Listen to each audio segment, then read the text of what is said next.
days slip away. I should have been making up Hi my guys, we're here at Facebook. This is Martina. Hi. And you can tell them how you found me. Yeah, so I actually found Lisa, well, through Instagram, and then for some reason, like, your page really drew me to, like, following you. Oh, we can go through here. Because I was like, man, she, like, shows, like, you know, shares all of her information, like, your blog was amazing, and then I reached out and, like, scheduled a class.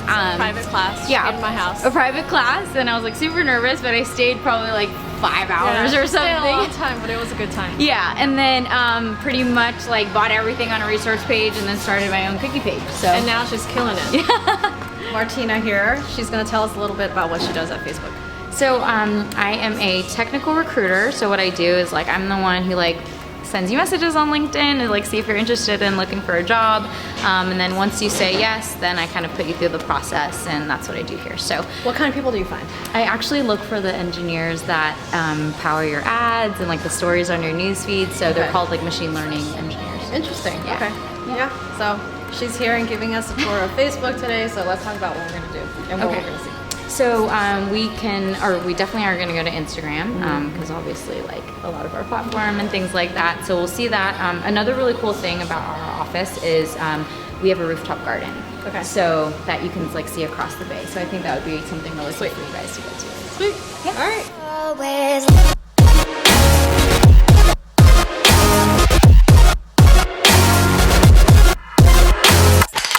So I'm Martina. I recently started probably, like, a little bit a year ago.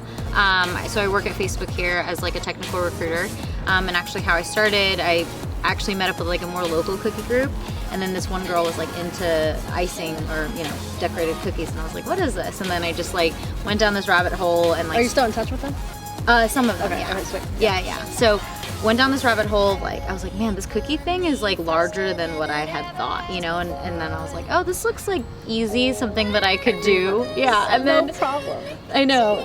So then I made my own cookies, and then the thing that I struggled with was actually the icing, and then started digging more, and then actually found your page, and, like, Was it just on the Explore tab of Instagram? Like, how'd you kind of, like, do you remember? Honestly, I don't. Okay, that's it okay. might have been Explore, or, like, just seeing other people, and then, like, you know, recommending folks to me. And then I saw you, and I was like, wow, you're local. Like, you won, like, the Food Network Challenge, and then, like, something that really drew me was just your willingness to, like, show everyone, like, your resources, which I always felt like was a problem. Like, when I would reach out to people, they'd just be like, you know, I just like to keep this to myself. And so your resource blog was amazing, and the fact that you, like, kept up with it. Yeah. I mean, because then I feel like that's a task in itself. It is. You know, so Yeah. the fact that you, like, updated it, I thought was amazing. And that was actually, like, one of the reasons, like, why I wanted to, like, follow you. And then you were local enough, so I was like, yeah, let me just, like, hit you up.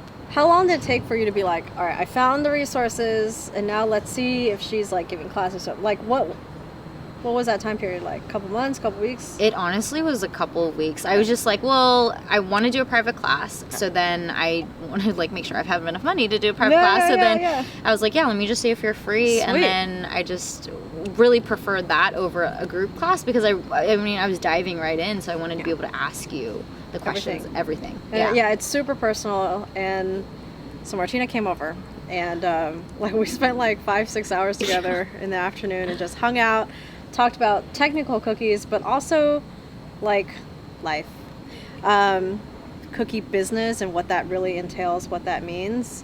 And then sent her off on her way, and she's been practicing ever since, and she's amazing. So tell everybody your Instagram name or handle. My Instagram name is Little Big Bakery, but there's dots, so little.big.bakery.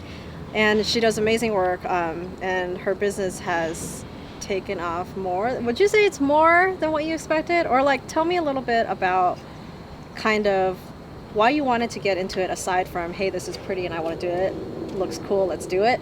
And, like, did you want to bring in extra money? Were you doing it just for hobby? Like, tell me a little bit about those motivations. So I come from an art background in the sense of, like, I did art in high school, and, like, I was looking for that outlet, and I felt like cookie was actually perfect. And it was also, like, for me to make extra money, which I thought was really nice. But when I first started, I didn't think, you know, I was afraid, obviously, of, like, the scarcity mindset of, like, oh, but there's so many cookiers, like, in the Bay Area especially, like, how am I going to compete?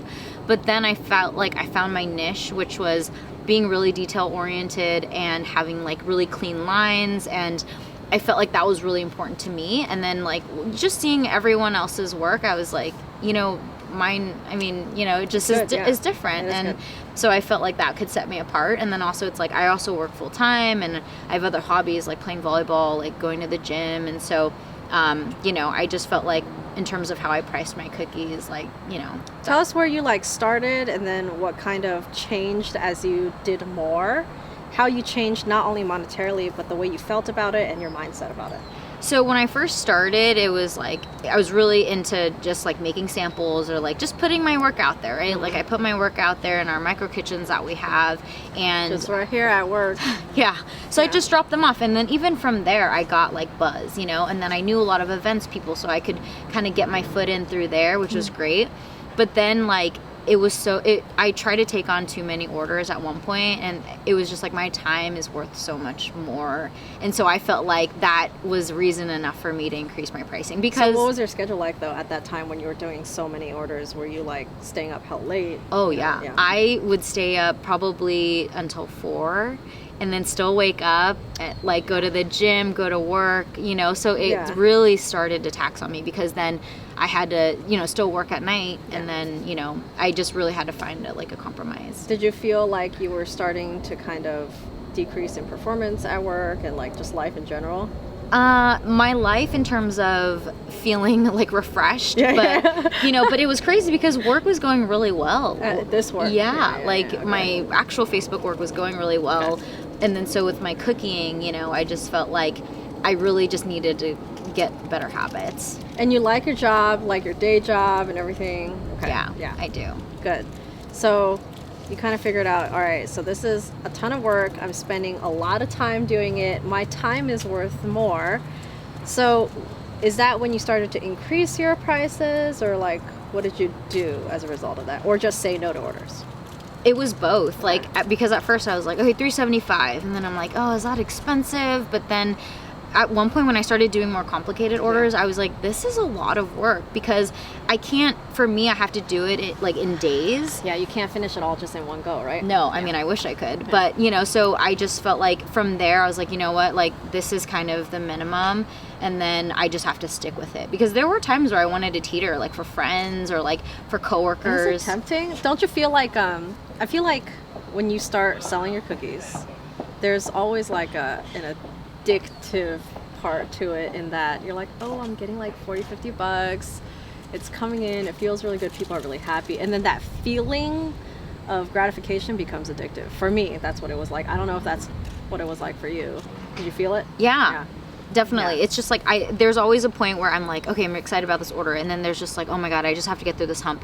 But then when I see the cookies come together, that is like, that is the happiest. Or like the reveal, like and then my clients are so excited, and they're like, how can I eat them? And I'm like, please do, I worked really hard on them. They're also tasty, eat them. So I think for me it was just knowing the quality of cookies that I was able to put out and how it compared to other people. And I was like, if this is what you are looking for, and that I can do it exactly how you want it, then I think it was just realizing that my time was worth so much more. So where are you at right now? Like, how much are you taking on? Are you happy with that? Do you want to make any adjustments to that? I think where I am now, I'm happy with how many orders I get, maybe like 2 or 3, because they're typically around 2 to 3 dozen anyway. And so I think on a weekly basis, like that's plenty for me. And as far as demand goes, at the beginning you're like, okay, $3.75 a cookie, that still seems kind of expensive. Would people want to buy it? So obviously demand has not been a problem. Do you feel like for people who are new coming into the business, how did you kind of talk yourself out of that scarcity mindset, aside from my time is worth more? And how did you feel like, do you ever feel like the demand might dip? Do you fear that at all? I don't, because I have seen the growth in like customizing things for people. Just like across the board, across all the like people love like the kind of being able to have it more personalized and things like that. Yeah. And then with the scarcity, it's like I'm part of a cookie group, and people are always like, "Hey, can anyone take this like order?" Referring to each other. Exactly. There's not enough. And that's why right? it made me feel good that I was like, maybe this scarcity mindset isn't as bad as I thought it was. But then also, you can't underestimate like the willingness for your friends to help you. Like I have friends who are like, "Hey, like I really love your work. I'd love to support you." Like that can't be understated. All right, so this year, this year, so 2020, we're only in February. Are there certain things that you really want to do from a cookie perspective in 2020? Or just coast, that's cool. Honestly, because my job, like I get evaluated every 6 months, so I have these metrics. And so usually I try to like, front load and focus on work first, but I've been taking like cookie orders like every couple of weeks. So and you just kind of want to stay at that. Yeah, for now. And I think like if I want to do like expand it and do pop-ups or something like that, then that's something that I would look into. But right now I'm just okay with coasting. So I think one of the things that people don't think about is not everybody wants to turn their side hustle or like hobby into a side hustle or hobby into something more than just something that they make a little bit of extra money on the side and make enough to just fuel their hobby. So Martina is at a phase where she just wants to maintain. She's not looking for like to quit her day job or whatever like is like that. Super important that everybody comes from a different background, different walks of life, super different goals. I feel like we don't talk enough about you don't have to be building an empire.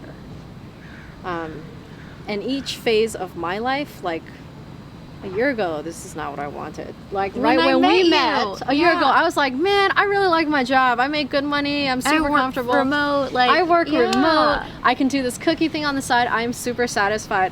But at that point, at a certain point, you're like, okay, my goals change. So how do you adjust to hit your new goals? I think that's totally okay to change your mind. Not have to be making revenue from something that you love, and be in between. All those things, like the whole spectrum is accepted and encouraged. So don't be afraid to be on any part of that spectrum. And back to the scarcity thing. A lot of people are in this thinking, oh man, there's going to be competition, there's going to be whatever. Because we have a spectrum of people wanting all different levels of, revenue, whatever it is, you're going to have like a wide open plane to play in because you're going to find your niche. So as long as you kind of focus in on who your target clients are, there's enough. Yeah, because it's like I'm lucky that I work with events folks here, and so they'll think of me like I'm doing cookies next week for a luncheon. And for here. Yeah, and so that's been really nice too, and that's been like steady, And so, but I also have to realize my capacity. Like I'd have to sacrifice volleyball, or if I'd have to sacrifice the gym. Like these things are still really important to me. So I think where I am in terms of cookies, like it's perfect. So prioritizing what's important to you, being self-aware enough to prioritize what's important to you instead of just like, hey, it's $50, $100, and chasing like that gratification. Yeah. So even for me, a couple $100 extra, I'm like, that's gas money. That is okay. That like is I'm okay. happy. I love that. Yeah. All right. So for the new cookiers that are watching us out there, what are some pieces of advice that you would give them based on your experience, and maybe talk about things that you might have traded or given up on the way to be where you're at? So with me, I'm very comparative in nature. So when I saw all these people, I was like, oh God, I'm not as good as so-and-so or whatever. But, even in my job, I did that when I first started. I was so worried about what other people were doing that I was like, Martina, you are like distracting yourself from the time that you could be investing in what you want to do. And you're so worried about everyone else. So it's like you have to just kind of reel that back in. Was it judgment? Were you like afraid of what they think? Afraid of like you not being good enough? Yeah, it was like I was afraid I wasn't good enough for like making the progress, that was expected of me. Like people who are having X amount of followers in such a short amount of time. But that's all internal, yeah? Yeah. Okay. So it was just like realizing that I don't have to worry about that stuff. I just need to work on perfecting my craft and making this like if I do want to end up selling it and putting out a product that I'm happy with. And so I think like finally realizing that and just allowing myself, to be okay with the amount of orders that I get or don't get, and not having to chase people, or sacrifice like my price because my time is so precious. So. And then what are some things that you feel like you've kind of had to give up during this period. Yeah. Yeah, so I think recognizing what my capacity is and like wanting to take those like even 100, 150 orders, like 500 cookies, and you know, to me, I'm like, I wish I could do that, but I have one oven, I can only bake one tray at a time, and I'm the only one decorating, and you know, stenciling is something that I could get into, but it's just the amount of time that I have. So I just have definitely had to give up on that. Yeah. Do you feel like you wish you like spent more time anywhere else, or are you totally happy you're spending it all in cookies? I'm happy with how I've been able to spread out my time because, like I said, I still have time for volleyball tournaments, going to the gym, and like there was a weekend time where I had maybe like 4 orders, and I slept barely, and I had to sacrifice the gym, and I was like really unhappy. So that was really a changing point for me.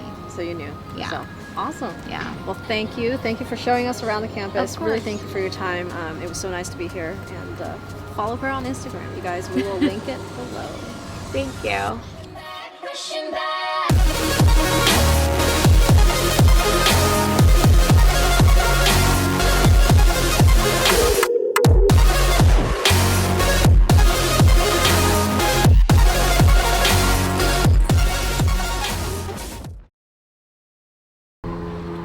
Goals.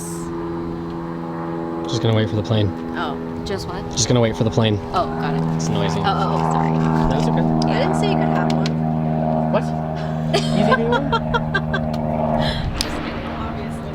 Damn, I can't even see you. It's so bright over there. Perfect size.